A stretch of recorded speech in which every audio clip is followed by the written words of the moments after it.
celebrate reading with the Jacksonville Public Library. So we want to welcome back Chris Bovin, the Director of Library Marketing, and Judy Clausen. She's an author. So thank you both for joining me today. And it was nice to meet you, of course. So let's first get into why it is so important to celebrate reading. Yeah, Jordan, it is really important to celebrate reading. I mean, you know, sometimes we think of reading as like, oh, it's just a hobby or it's just a thing and, you know, something we have to do. Or a chore. Or a chore, right, or a chore, right. Something we have to do to learn something. Right. But, you know, it's really important. I mean, we're celebrating it all the time, but it's really important for everybody to get into celebrating reading so that, you know, parents can realize how valuable this time is they can spend with their children, how important it is for children really from birth to, you know, to get familiar with reading, to start learning those concepts early because that's going to help them succeed later in life. And we are so lucky to have, you know, a wonderful team. And one thing that we're really happy is we have fantastic authors like Judy, who, you know, wrote a book for our Jack's Kids Book Club and has some great books that that are just, kids are just going to love. Yeah, so Judy, tell us why your role in celebrating reading is such an important role. I loved taking my 3 kids to the library in Jacksonville, the Jacksonville Beaches Library. And we went every month with a roller suitcase and filled it with picture books that they chose. And my kids love learning and love reading. And so I go to the children's section still and look at those picture books. So I'm really happy to be a part of this. Well, it seems like it may be inspiring you because you've written a few of your own. So tell us about some of them here.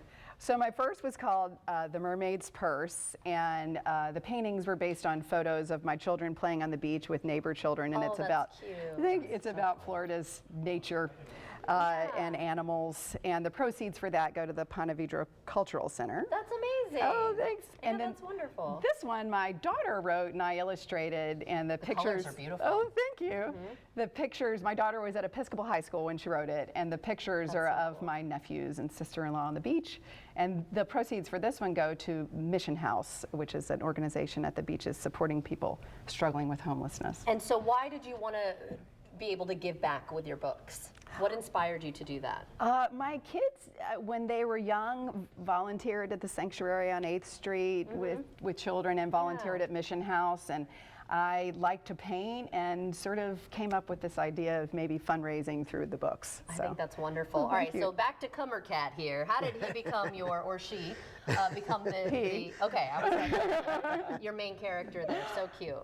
So my children also loved and I loved the Cummer and visited there often. We were always I was members. wondering if it was a play off the Cummer Museum. Oh yes, it is, it is. Yes. And so I was at the Cummer once and actually selling my book there, my first book, and saw cats roaming around in the back and had this idea that the cats wanted to get in and see the art. And so he's named Jackson to sort of instill pride in the city.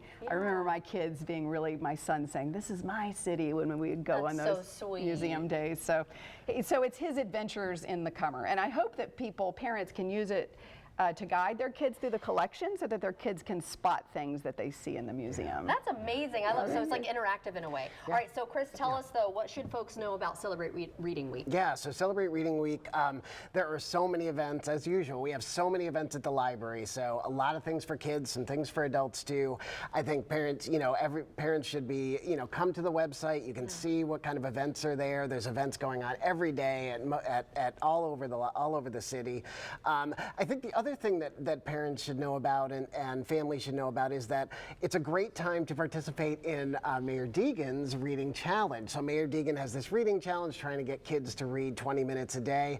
And I think this is a great time to pay attention to celebrating and take advantage of that. Okay, so when is Celebrate Reading Week? Celebrate Reading Week is it's March 4th through 8th. Okay. So and then not only March 4th through 8th, but I do want to say on March 9th, there was a huge celebration in James Weldon Johnson Park. So yeah, free, open to everybody like everything at the library is. And there's a giant celebration on the 9th. So we want people to come during the week and definitely want people to hit up on the 9th and have a good time out there with everybody. The mayor will be there. So very good. That rhymes. I like that. The mayor will be there. And give everyone the website really quickly for more info. Website www.jackspubliclibrary.org. And author Judy Clausen. So if you want to find her books. Thank you both so much for joining me today. Thank you. And Thanks, I love your work and what you're doing for our community too by giving back. I think that's really cool. Thank you. Of course. David?